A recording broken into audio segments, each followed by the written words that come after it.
السلام علیکم، میرا نام ہے ذیشان دیا راجپوت۔ میری بہنوں اور میرے بھائیوں، آج میں بتاؤں گا آپ کو جادوگر اور شیطان کے تعلق کی بنیاد۔ جادوگر اور شیطان کے تعلق کی بنیاد دراصل اللہ کی کبریائی کے انکار پر ہے۔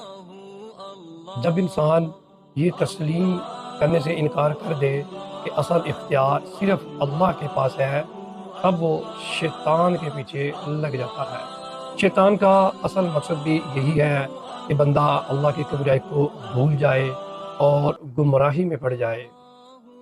وہ انسان کو دنیاوی لالچ میں ڈال کر یہ یقین دلاتا ہے کہ اصل کامیابی یہاں ہے، حالانکہ وہ کامیابی نہیں بلکہ بربادی ہے۔ میرے موضوع کی بڑی اہم بات یہی ہے کہ جادوگر وقتی طور پر کسی کو نقصان پہنچا سکتا ہے، لیکن اس کے برعکس حقیقت میں وہ اپنی ذات، اپنی روح، اپنے ایمان کو نقصان پہنچاتا ہے۔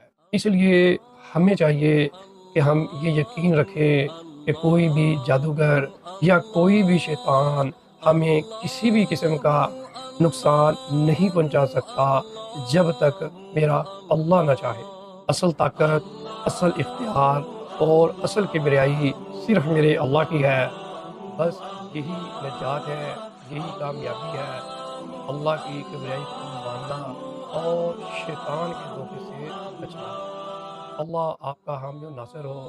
السلام علیکم۔